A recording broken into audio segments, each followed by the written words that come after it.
Como psicoterapeuta, he trabajado con muchas personas que acudieron a mí poco después de que sus vidas se derrumbaran. Todo fue yendo muy bien hasta el repentino ataque al corazón, el divorcio o la muerte de un hijo. Si no fuera por ese evento que sacudió la vida, nunca habrían pensado en ver a un terapeuta, porque se sentían exitosos. Después del evento, no pueden encontrar el mismo impulso o determinación. Sus antiguos objetivos de tener grandes casas o reputaciones han perdido su significado. Se sienten en el mar y vulnerables de una manera desconocida y aterradora. También están recién abiertos. Algo de luz puede atravesar las grietas de sus cimientos protectores. Esos pueden ser eventos de llamada de atención, si puedo ayudarlos a evitar que las partes esforzadas, materialistas y competitivas de ellos, que habían dominado sus vidas, recuperen el dominio para que puedan explorar qué más hay dentro de ellos. Al hacerlo, puedo ayudarlos a acceder a lo que llamo el yo, una esencia de calma, claridad, compasión y conexión, y desde ese lugar comenzar a escuchar las partes de ellos que habían sido exiliadas por otras más dominantes.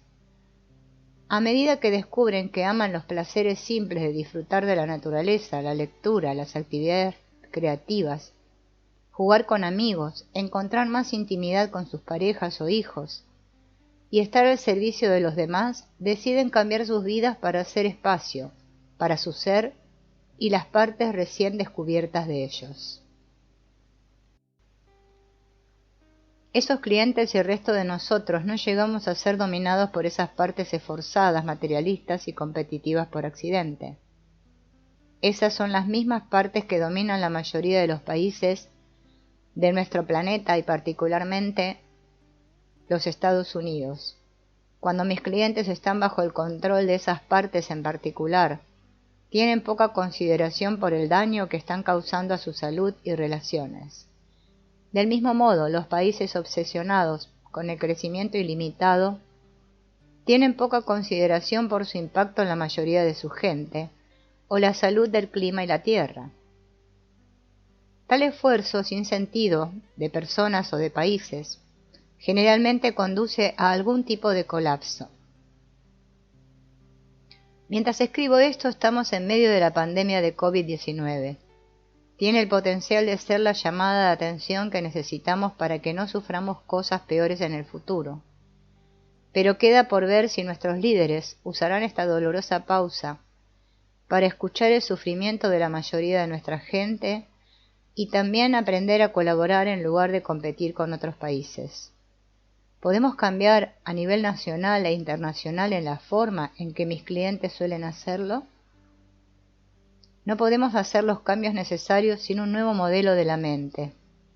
El ecologista Daniel Christian Wall afirma que la humanidad está llegando a la mayoría de edad y necesita una nueva historia que sea lo suficientemente poderosa y significativa para impulsar la colaboración global y guiar una respuesta colectiva a las crisis convergentes que enfrentamos. En el sistema planetario, fundamentalmente interconectado e interdependiente en el que participamos, la mejor manera de cuidar de uno mismo y de los más cercanos es empezar a cuidar más en beneficio del colectivo, toda la vida. Hablando metafóricamente, todos estamos en el mismo barco. Nuestro sistema de soporte vital planetario, o en palabras de Buckminster Fuller, Spaceship Earth, el pensamiento de ellos contra nosotros, que durante demasiado tiempo ha definido la política entre naciones, empresas y personas, es profundamente anacrónico. Jimmy Carter se hace eco de este sentimiento. Lo que se necesita ahora más que nunca es un liderazgo que nos aleje del miedo y fomente una mayor confianza en la bondad inherente y el ingenio de la humanidad. Sin embargo, nuestros líderes no pueden hacer eso con la forma en que actualmente entendemos la mente, porque resalta la oscuridad en la humanidad. Necesitamos un nuevo paradigma que muestre de manera convincente que la humanidad es inherentemente buena y está completamente interconectada. Con esa comprensión, finalmente podemos pasar de ser egocéntricos familiares y etnocéntricos a especies, biocéntricos y planetacéntricos. Tal cambio no será fácil. Demasiadas de nuestras instituciones básicas se basan en la visión oscura.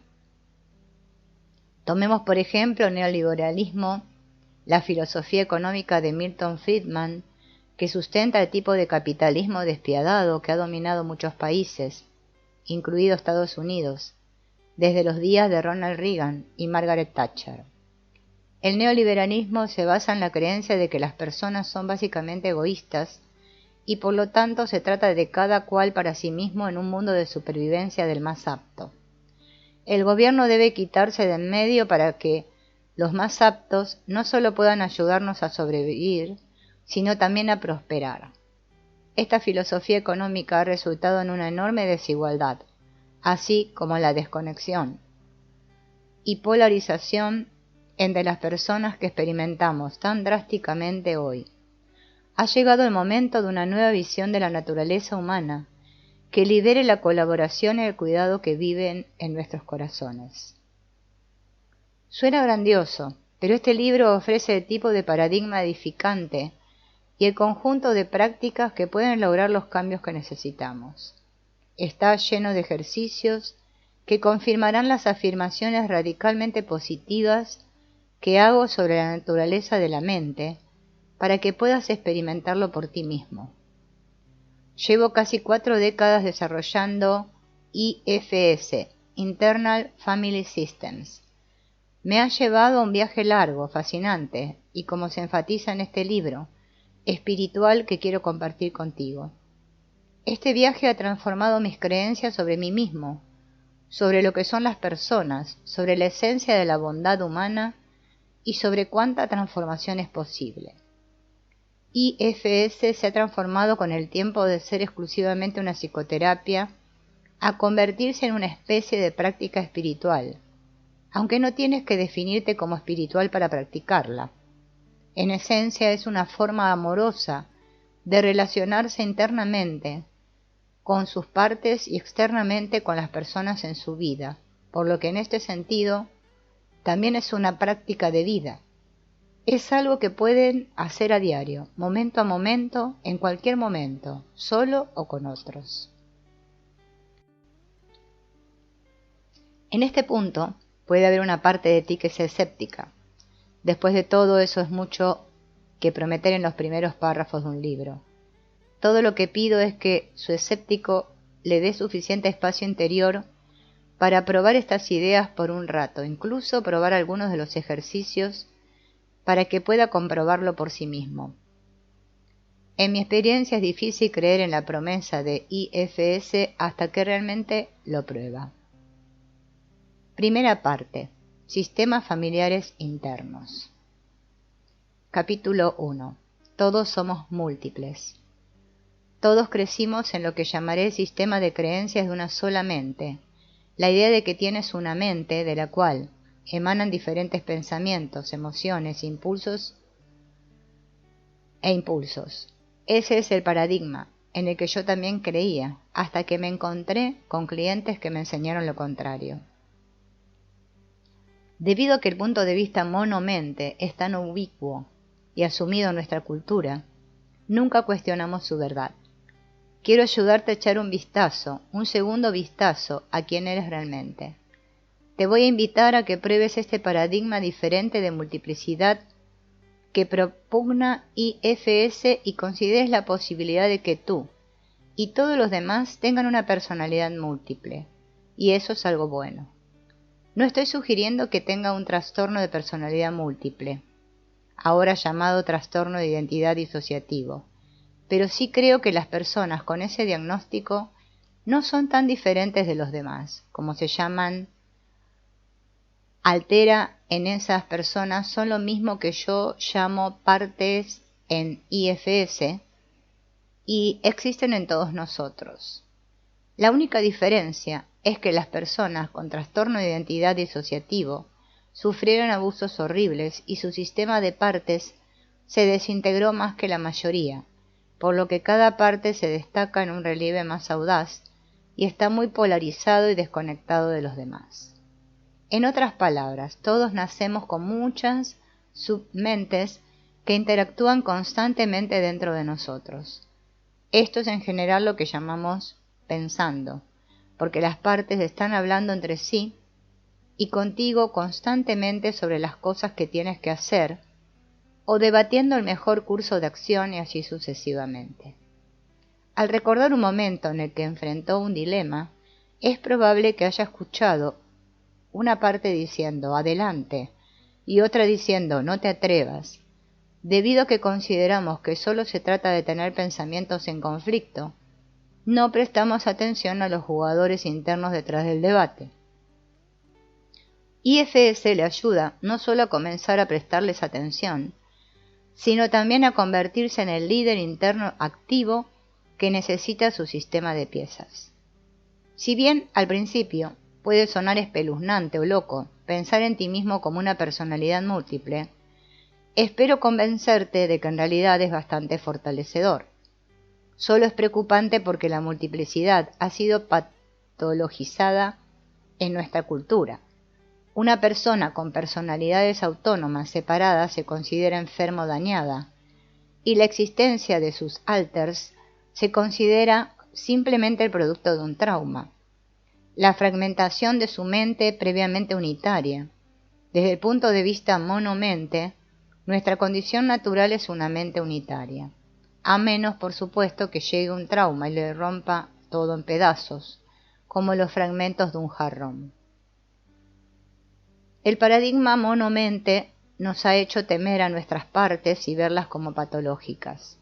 En nuestros intentos por controlar lo que consideramos pensamientos y emociones perturbadoras, acabamos combatiendo, ignorando, disciplinando, escondiendo, o sintiéndonos avergonzados de sus impulsos que nos impiden hacer lo que queremos hacer en nuestras vidas.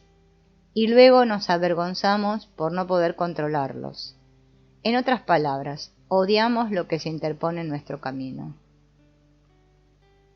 Este enfoque tiene sentido si ves estos obstáculos internos como simples pensamientos irracionales o emociones extremas que provienen de tu mente unitaria. Si tienes miedo de hacer una presentación, por ejemplo, puedes intentar usar la fuerza de voluntad para superar el miedo o corregirlo con pensamientos racionales. Si el miedo persiste, podrías intensificar tus intentos de controlar, criticándote a ti mismo por ser un cobarde, adormeciéndote hasta el olvido o meditando para superarlo. Y cuando ninguno de estos enfoques funciona, terminas adaptando tu vida al miedo, evitando situaciones en las que tienes que hablar en público, sintiéndote como un fracaso y preguntándote qué te pasa. Para empeorar las cosas, vas a un terapeuta que te da un diagnóstico para tu mente atribulada.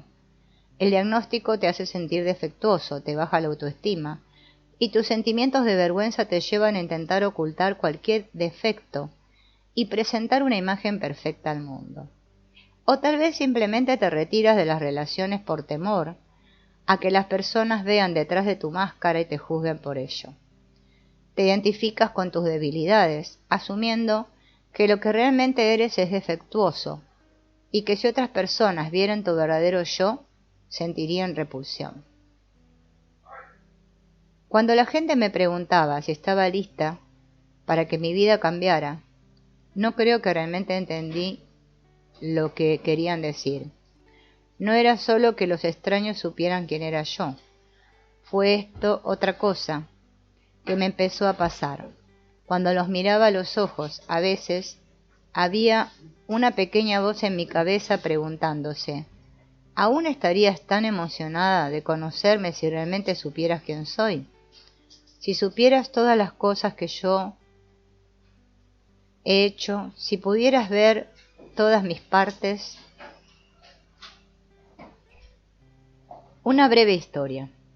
La perspectiva monomente, en combinación con las teorías científicas y religiosas acerca de cuán primitivos son los impulsos humanos, creó este telón de fondo de polarizaciones internas.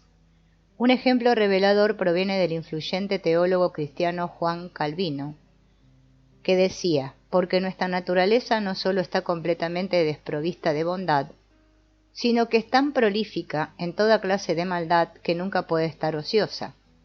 El hombre completo, desde la coronilla de la cabeza hasta la planta del pie, está tan inundado, por así decirlo, que ninguna parte queda exenta de pecado y por lo tanto todo lo que procede de él es imputado como pecado. Esto se conoce como la doctrina de depravación total, que insiste en que sólo a través de la gracia de Dios podemos escapar de nuestro destino de condenación eterna.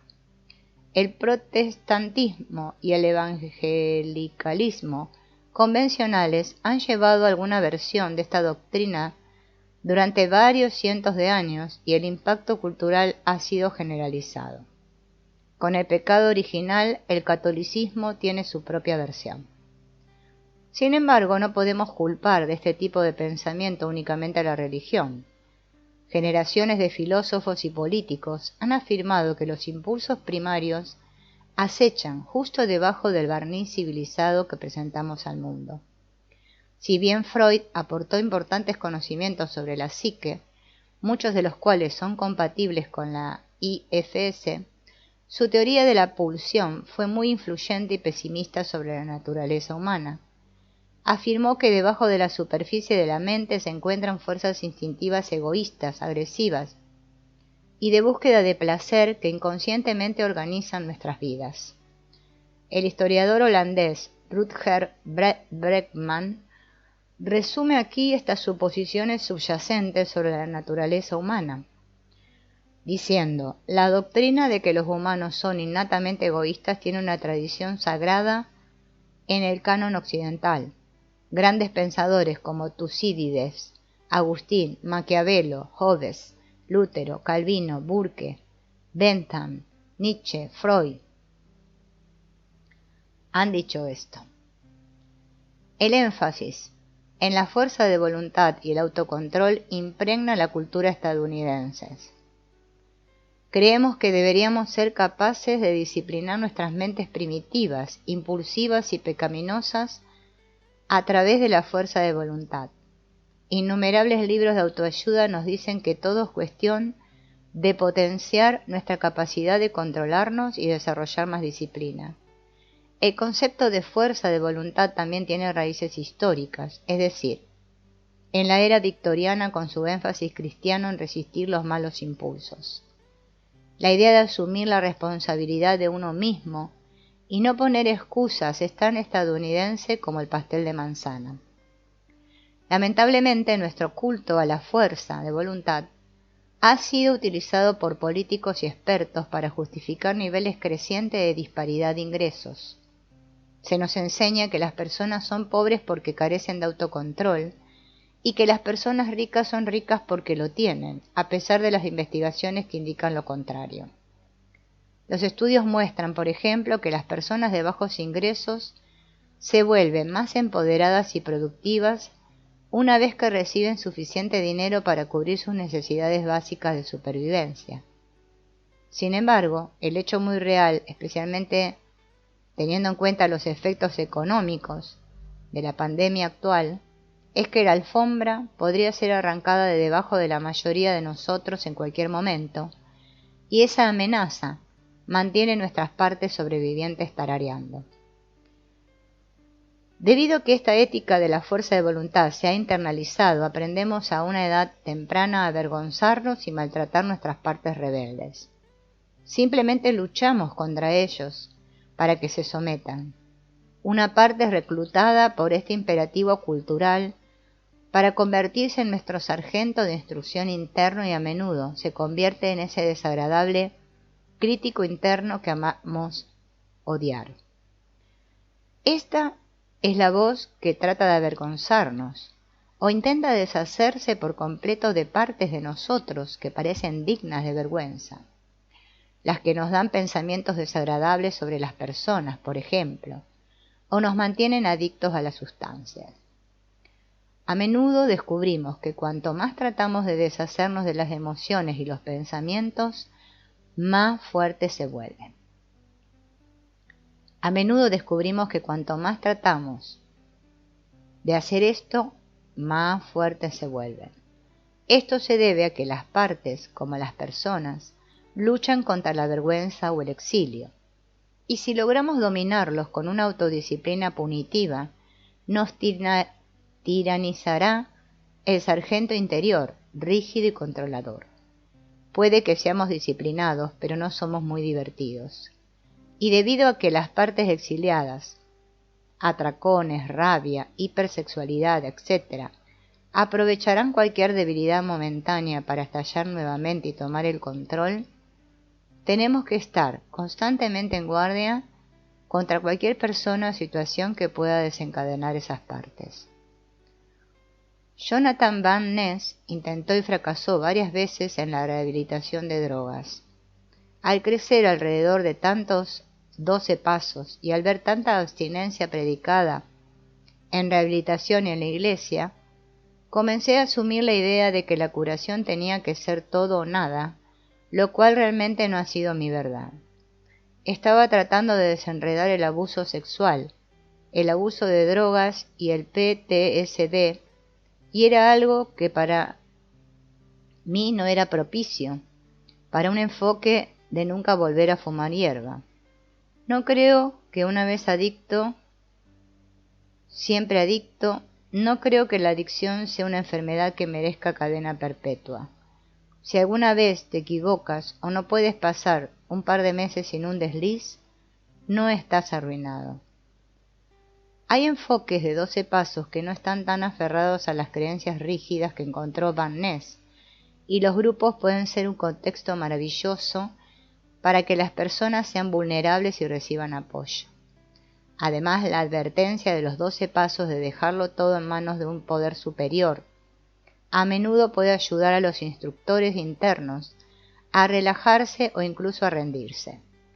El punto más importante que quiero resaltar aquí es que cualquier enfoque que aumente el impulso de su sargento de instrucción interno de avergonzarlo para que se comporte no funcionará mejor en las familias internas que en las externas, aquellas en las que los padres adoptan tácticas vergonzantes para controlar a sus hijos. No creas que esta crítica a la fuerza de voluntad revela que no hay lugar para la disciplina interna. Como niños en familias externas, cada uno de nosotros tiene partes que quieren cosas que no son buenas para ellos o para el resto del sistema. La diferencia aquí es que el yo dice no a las partes impulsivas con firmeza, pero desde un lugar de amor y paciencia de la misma manera que lo haría un padre ideal. Además, cuando las partes toman el control, no las avergonzamos. En su lugar, sentimos curiosidad y usamos el impulso de la pieza como un sendero para encontrar qué es lo que la impulsa y necesita ser curada. El paradigma mono-mente puede llevarnos fácilmente a temernos u odiarnos a nosotros mismos, porque creemos que tenemos una sola mente, llena de aspectos primitivos o pecaminosos, que no podemos controlar. Nos enredamos en nudos mientras lo intentamos desesperadamente y generamos críticas internas brutales que nos atacan por nuestras fallas.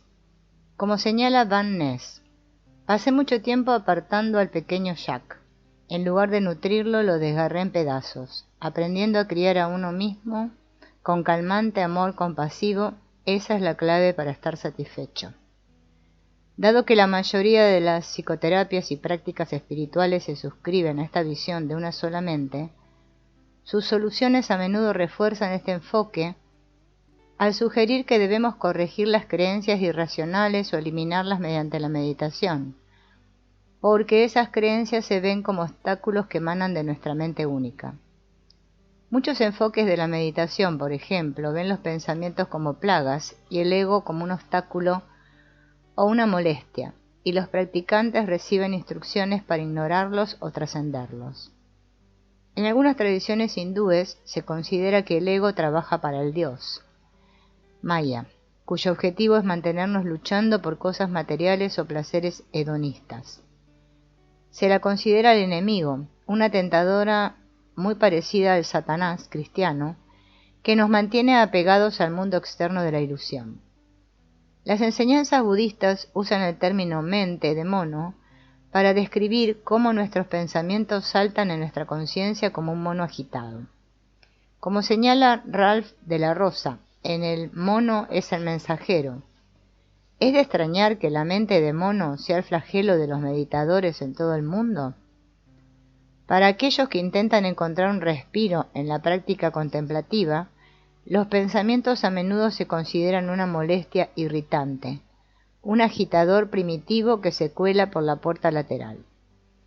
En los círculos de meditación, prevalecen algunas consecuencias no deseadas de la metáfora del mono, que la mente pensante es una mente sucia, primitiva e inferior. Forma de vida sin valor real para nosotros. ¿Es solo un montón de basura en repetición? De la Rosa es uno de los varios autores recientes que desafían la práctica común en la espiritualidad de vilipendiar el ego. Otro es el psicoterapeuta Matt Licata, quien escribe: a menudo se habla del ego como si fuera una especie de cosa autoexistente que a veces se apodera de nosotros, una personita desagradable, súper poco espiritual e ignorante que vive dentro y nos hace actuar de maneras realmente poco evolucionadas, lo que crea un caos interminable en nuestras vidas y obstaculiza nuestro progreso en el camino.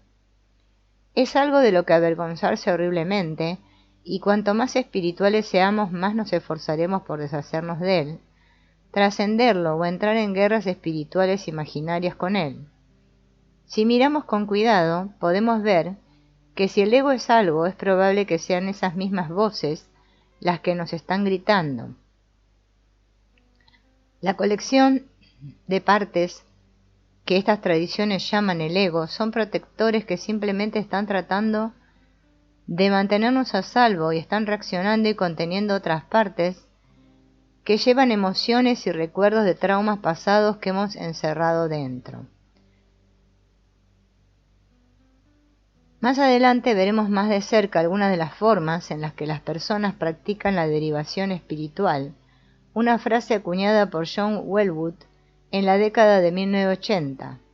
Jeff Brown explora en profundidad el fenómeno en su película Carmageddon.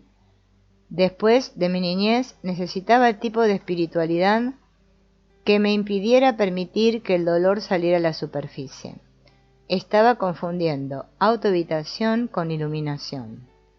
De hecho, un mensaje central en la historia canónica del despertar de Buda es que los pensamientos y los deseos son los principales obstáculos para la iluminación. Mientras se sentaba a meditar bajo el árbol Bodhi, el Buda fue asaltado por una serie de impulsos: lujuria, deseo, satisfacción, arrepentimiento, miedo, seguridad, etc., y fue solo ignorándolos o resistiéndose a ellos capaz de alcanzar la iluminación. Dicho esto, las omnipresentes prácticas de atención plena derivadas del budismo son un paso en la dirección correcta. Permiten al practicante observar pensamientos y emociones desde la distancia y desde un lugar de aceptación en lugar de luchar contra ellos e ignorarlos. Para mí ese es un buen primer paso.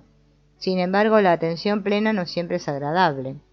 Los investigadores que entrevistaron a meditadores experimentados encontraron que un porcentaje sustancial de ellos tenía episodios perturbadores que a veces eran de larga duración. Las más comunes incluyen emociones como miedo, ansiedad, paranoia, desapego y revivir recuerdos traumáticos.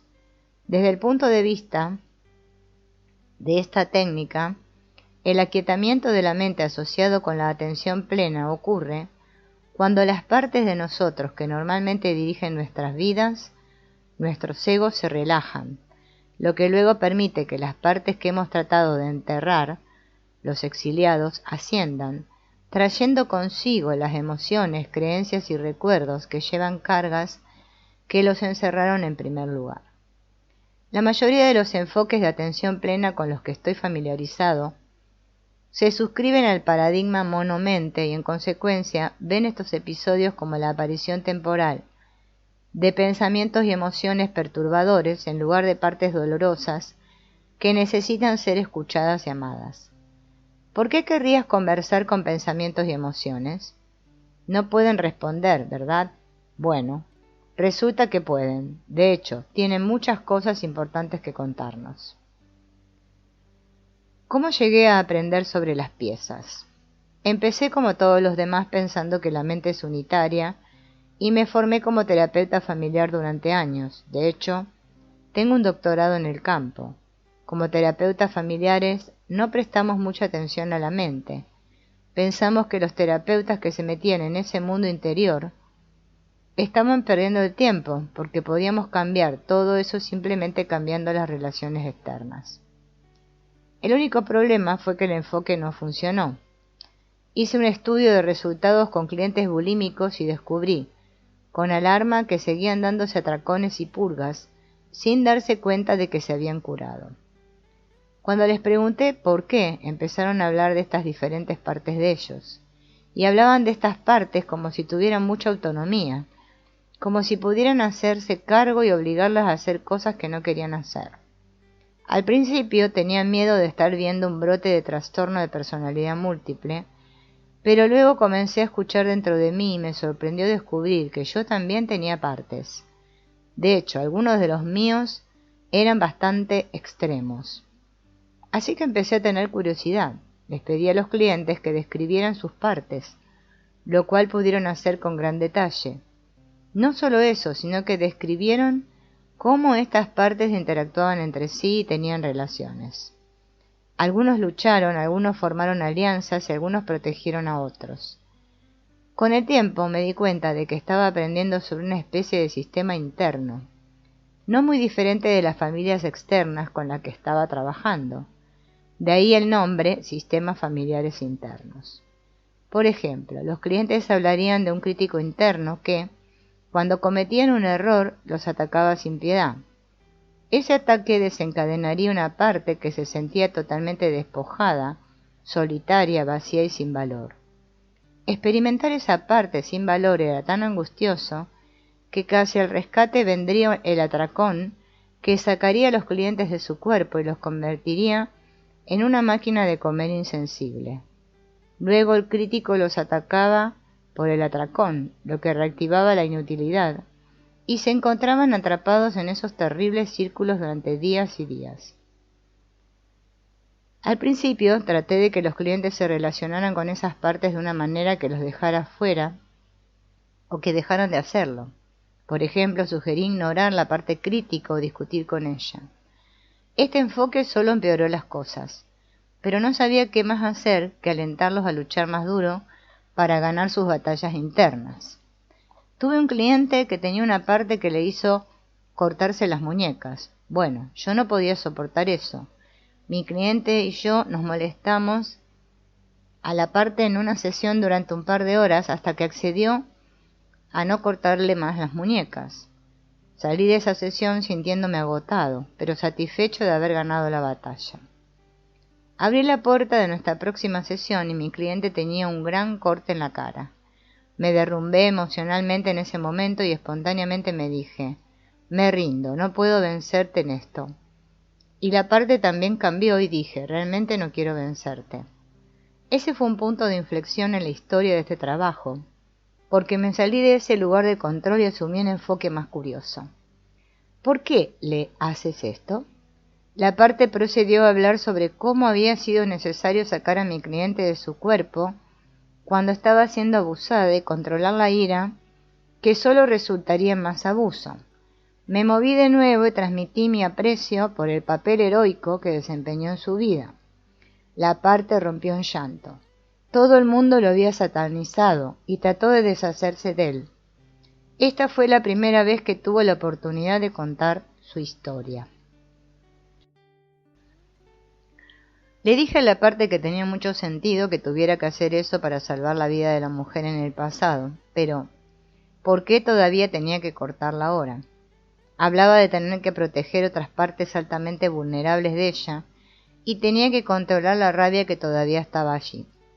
Mientras hablaba de todo eso, me quedó claro que la parte cortante no estaba viviendo en el presente. Parecía congelada en esas escenas de abuso y creía que mi cliente era todavía un niño y estaba en grave peligro, aunque ya no lo estaba.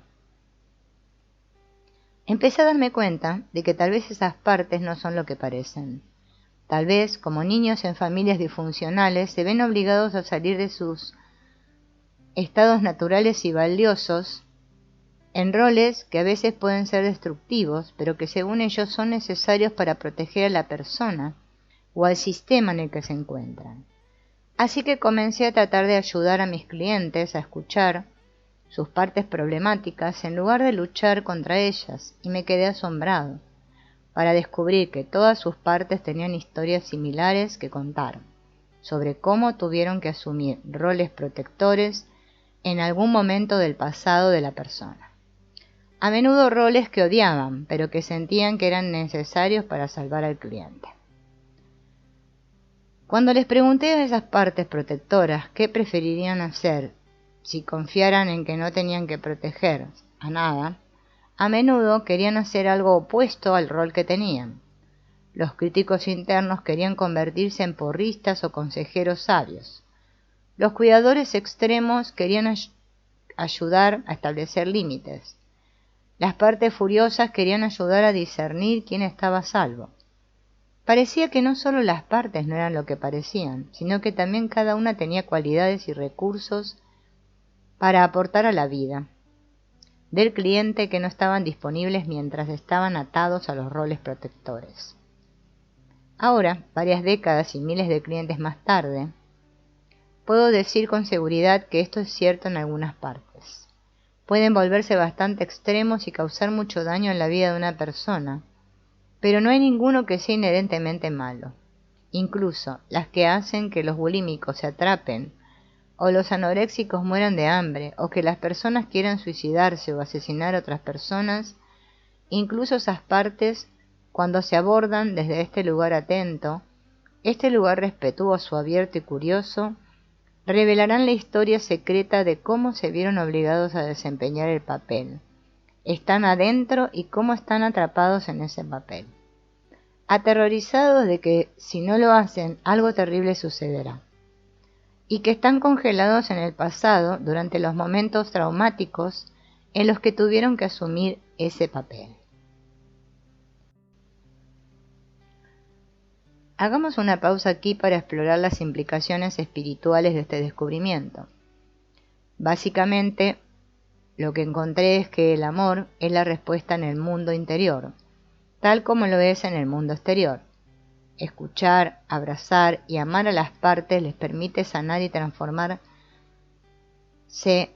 a todas las personas. En términos budistas, se ayuda a las personas a convertirse en bodhisattvas de sus psiques, en el sentido de ayudar a cada ser, parte sensible interior, a iluminarse a través de la compasión y el amor.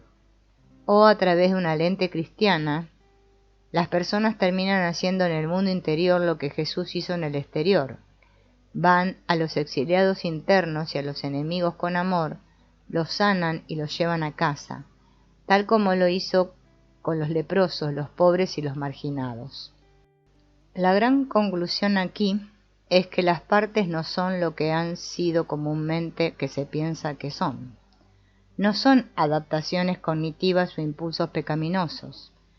Son seres sagrados y espirituales y merecen ser tratados como tales.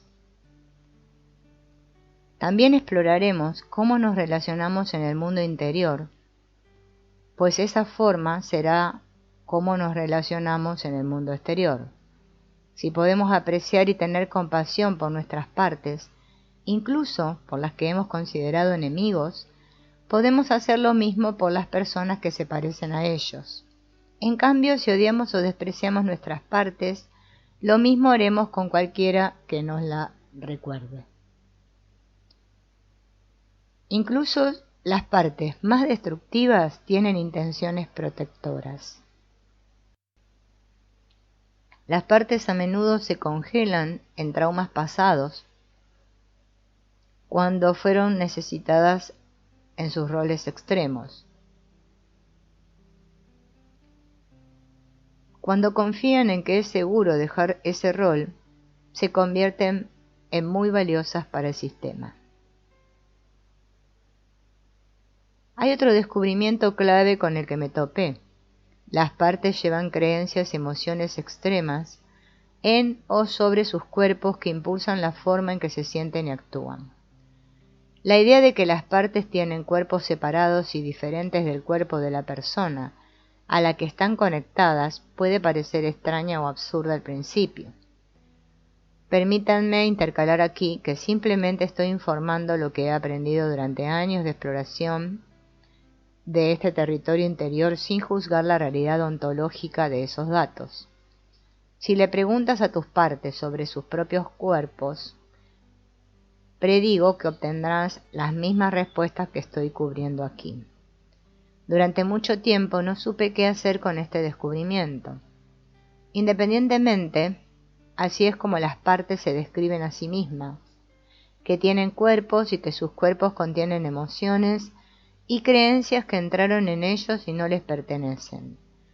A menudo pueden decirle el momento traumático exacto en que estas emociones y creencias entraron o se unieron a ellos y pueden decirle dónde llevan lo que les parece que son estos objetos extraños dentro o sobre sus cuerpos. En este alquitrán, en mis brazos, o una bola de fuego en mis entrañas, o un gran peso sobre mis hombros, por ejemplo.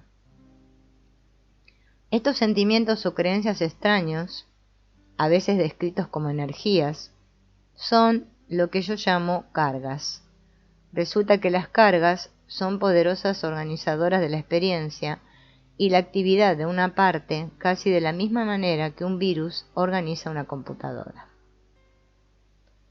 Es importante notar aquí que estas cargas son el producto de la experiencia directa de una persona, la sensación de inutilidad que surge en un niño cuando un padre abusa de él, el terror que se adhiere a las partes durante un accidente automovilístico, la creencia de que no se puede confiar en nadie que entra en las partes jóvenes cuando somos traicionados o abandonados como niños. Cuando somos jóvenes tenemos poco discernimiento con respecto a la validez de estas emociones y creencias, y en consecuencia se alojan en los cuerpos de nuestras partes jóvenes y se convierten en poderosos, aunque inconscientes, organizadores de nuestras vidas a partir de entonces. Estos los llamamos cargas personales. Algunas de las cargas personales más poderosas son similares a las que el pionero de la teoría del apego, John Bowlby, llamó modelos de trabajo internos. Los vio como mapas que usted desarrolló cuando era niño sobre qué esperar de su cuidador y del mundo en general, y luego de las relaciones cercanas posteriores. También te dicen cosas sobre tu propio nivel de bondad y cuánto mereces amor y apoyo. Hay otra clase de cargas que se llaman cargas heredadas, porque no provienen de tu experiencia de vida directa. En cambio, las heredaste de tus padres, quienes los obtuvieron de sus padres y así sucesivamente. O los absorbiste de tu grupo étnico o de tu cultura, en la cual vives actualmente. Las cargas del legado pueden ser organizadores igualmente potentes, si no más, en nuestras vidas, y debido a que los hemos tenido durante tanto tiempo, nos marinamos en ellos, por lo que a menudo es más difícil notarlos que las cargas personales que asumimos de los traumas. De esta manera, las cargas del legado pueden ser tan prominentes e inadvertidas como el agua para un pez. Las partes no son sus cargas. Esta distinción entre las partes y las cargas que llevan es crucial porque muchos de los problemas del mundo están relacionados con el error que cometen la mayoría de los paradigmas para entender la mente: confundir la carga con la parte que la lleva. Es común creer que una persona que se coloca todo el tiempo es un adicto que tiene una necesidad irresistible de consumir drogas. Esa creencia lleva a combatir el impulso de esa persona con antagonistas de los opioides, con programas de recuperación que pueden tener el efecto de polarizar la parte adictiva, o con la fuerza de voluntad del adicto. Si por otro lado crees que la parte que busca las drogas es protectora y lleva la carga de la responsabilidad de evitar que esta persona sufra un dolor emocional severo o incluso el suicidio, entonces tratarías a la persona de manera muy diferente.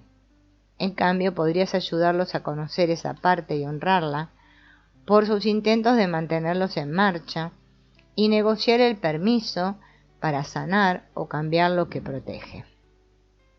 Es como si cada parte fuera como una persona con un verdadero propósito.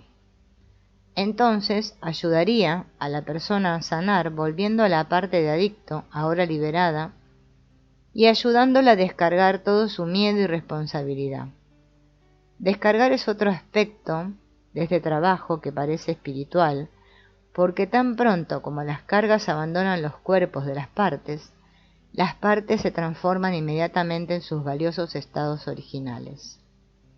Es como si se hubiera levantado una maldición de una bella durmiente interior, un ogro o un adicto. La parte recién liberada dice casi universalmente que se siente mucho más ligera y quiere jugar o descansar, después de lo cual encuentra un nuevo rol. La parte del antiguo adicto ahora quiere ayudarte o conectarte con la gente. La parte hipervigilante se convierte en asesora de límites. El crítico se convierte en un animador interior, y así sucesivamente. En otras palabras, es como si cada parte fuera como una persona con un verdadero propósito. ¿Qué debemos hacer con las partes que han cometido una violencia terrible? ¿Qué pasa con los que han asesinado o abusado sexualmente de personas? O partes que están decididas a matar a su persona. ¿Cómo en el mundo pueden ser buenas partes en papeles malos? A medida que hice IFS con clientes, se hizo cada vez más claro que las cargas que impulsaban sus partes tenían sus raíces en traumas tempranos, por lo que a fines de la década de 1980 y principios de la de 1990, llegué a especializarme en el tratamiento de aquellos que habían sufrido un trauma complejo y tenían diagnósticos graves como trastorno límite de la personalidad, depresión crónica y trastornos alimentarios. También me interesé en comprender y tratar a los perpetradores de abusos, porque quedó claro que curar a uno de ellos podría potencialmente salvar a muchas futuras víctimas a su vez. Durante 7 años consulté a Onarga Academy, un centro de tratamiento en Illinois para delincuentes sexuales. Tuve la oportunidad de ayudar a esos clientes a escuchar las partes de ellos que habían abusado de niños, y una y otra vez escuché la misma historia.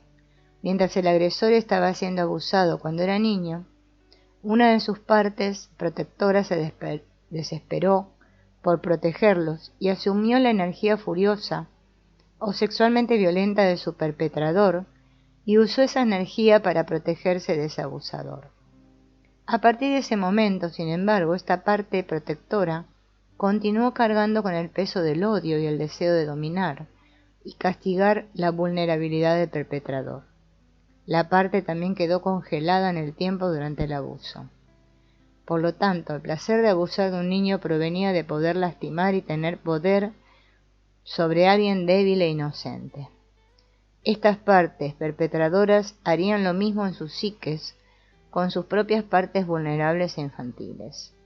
Este proceso en el que los protectores de una generación asumen la carga del perpetrador de sus padres, mientras esos padres abusaban de ellos, es una forma en la que se transfieren las cargas heredadas. A medida que sanamos, sus partes atrapadas en el abuso temprano, sus partes perpetradoras descargaron las energías violentas o sexuales de sus padres, y al igual que otras partes se transformaron rápidamente y asumieron roles valiosos. Durante este período tuve la oportunidad de trabajar con otros tipos de perpetradores, incluidos asesinos, con hallazgos similares. Recordé que el famoso Will Rogers dijo: «Nunca conocí a un hombre que no me gustara», y me di cuenta de que podía decir eso sobre las partes. En última instancia, me caían bien todos, incluso los que habían hecho cosas atroces.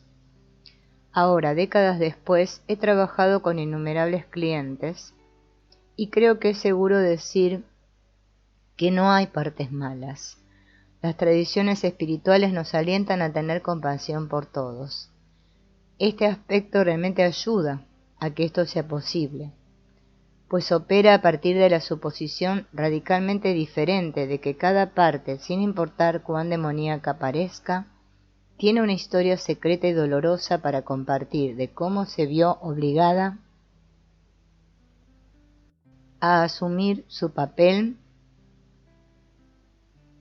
y llegó a llevar cargas que no le gustan y que continúan impulsándola. Esto también implica pasos claros para ayudar a estas partes y a las personas en las que se encuentran a sanar y cambiar. Trae esperanza a los desesperanzados.